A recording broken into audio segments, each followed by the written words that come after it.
Նախկին հայտարարությունների կոնտեքստում խնդրում եմ դիտարկեք մեր մոտեցումները։ Մի հարց ունեմ, պարոն Դրոմյան, դուք ամեն դեպքում ձեր շանսերը ինչպես եք գնահատում։ Գաղթարեք անցողիկ շեմը, թե դուք մտածում եք, որ 50+ կհավաքեք եւ կարող եք ձևավորել։ Ես առավել քան վստահ եմ, որ մենք այդ ճեղքումը, պատմական ճեղքումը ապահովելու ենք 2026 թվականի հունիսի 7-ի ընտրություններում եւ լինելու ենք խորհրդարանում։ Մեր ուժը, միասնության թևեր ուժը։ Խորհրդարանում այսինքն ճեղքումը նկատի ունեք 4%-ը։ Այո, միանշանակ։ Այսինքն 4%-ի կռիվ եք տալիս հիմա պայքարի։ 4%-ը դա նվազագույն շեմն է։ Եթե գիտեք։ 4%-ը նվազագույն շեմն է։ Եթե որևէ ուժ հայտարարում է, որ ինքը ունի երաշխավորված մեծամասնություն, պարզապես զազրախոսություն է կամ սուտ։ Նման հայտարարություն անելը ուղղակի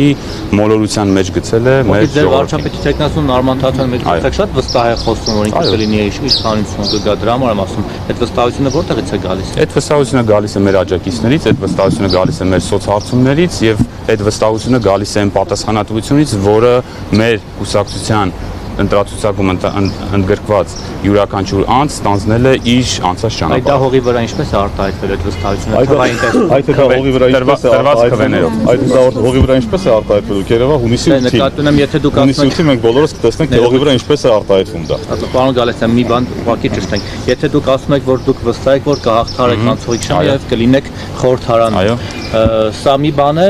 իշխանության գալը այլ բան է։ Խորհրդարանում լինել կարող եք լինել ընդդիմության տեսքով, օրինակ, ունենաք 5 մանդատ, ասենք լինեք խորհրդարանում ընդդիմադիր ֆրակցիա։ Քիչ առաջ ես նշեցի, եթե լինում է, որ դուք 50+1 հավաքեք միայն, այո, կամ համագործակցեք կոալիցիոն իշխանություն։ Քիչ առաջ ես նշեցի, մի փոքր համբերություն, քաղաքական դաշտը իրոք դյուրեղանում է, մի փոքր համբերություն եւ շատ ավելի հստակ կլինի։ Դյուրեղանում հստակ տեսնում ենք, թե որ ուժերն են մասնակցում, ինչ ձևաչափով են մասնակցում, ինչ ովքեր են ներգրաված ընտրական ցուցակներում, դյուրեղացումը սա է։ Երբ որ բոլորս տեսնում ենք ոչ թե ուղղակի խոսքեր, այլ կոնկրետ արդյունք, կոնկրետ գրանցումներ, կոնկրետ տեխնացումներ։ Ձեր կարծիքով ֆավորիտ դեռևս ավարտված չէ ընտրացուցակների ներկայացման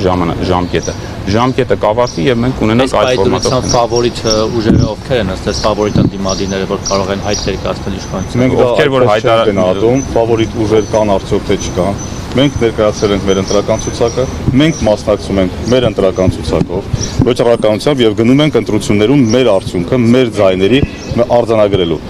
Այս պահին գնահատել ֆավորիտներ, ոչ ֆավորիտներ, նույնիսկ տեղյակ չենք թե ովքեր են դեռ բոլորը ներկայացրել։ Այսօր մինչև օրվա վերջ ընտրական ցուցակներ են ներկայացվելու։ Ինչպես պարոն Դրոմյանը ասաց, բյուրեղացումը հենց դա է, այսինքն կտեսնենք ովքեր են ներկայացրել ընտրական ցուցակներ։ Դրանից հետո դեռևս ժամանակահատված կա, որ կարող են այդ ընտրական ցուցակները, կուսակցությունները դիմումներ ներկայացնել իրենց ընտրական ցուցակները, հետ վերցնել, հայտարարել չմասնակցելու վերաբերյալ։ Դրանք դեռևս գործընթացներ են, որովհետև դեռ շարունակվում են, կարող են լինել դեռևս գրանցումներ եւ չգրանցումներ, այսինքն այս փուլում ունենք այն ինչ ունենք, մենք գնում ենք մեր ընտրողի հետ խոսելու, մենք գնում ենք մեր ընտրողների ձայների հետևից եւ մեր ընտրողների հետ անկեղծ զրույց վարելու, թե որքան ձայներ կունենանք հունիսի 8-ին մենք կտեսնենք թե որքան ձայներ ունենք։ Պարոն Դրոմյան, ներողություն, զազրախոսություն կլինի այն ուժերը, որոնք ասում են առավելագույն ձայներ կհավաքեն, դա վերաբերում է ընդդիմադիր դաշտին, թե իշխանության, որտեղ ըստ ամենատարբեր հարցումների իշխանությունը այս պահին առավելագույն ձայներ։ Մենք պոպուլիզմով չենք տառապում։ Պոպուլիզմով չենք տառապում եւ դեմ ենք պոպուլիզմին։ 8 տարի շարունակ մենք լսել ենք պոպուլիզմ ու տեսել ենք դրա արդյունքը։ Որևէ ուժ, եթե ասում է մենք ստանալու ենք սահմանադրական մեծամասնություն, դա ուղղակի մերկապարանոց հայտարարություն է։ ԿՊ-ի դեպքում է։ Բոլոր ուժերի դեպքում։ Պարոն Դրոմյան, հաշվի առնելով, որ նախորդ ընտրություններին խորհրդարանական մասնակցության տոկոսը բավականին ցածր էր, ինչը հոգուտ իշխանության եղավ, այս ընտրություններին դուք կոնկրետ ինչ աշխատանքներ եք տանում, որ մարդկանց բերեք ընտրատեղամաս, որպեսզի մասնակցության տոկոսը ավելի բարձր լինի։ Համատարած այս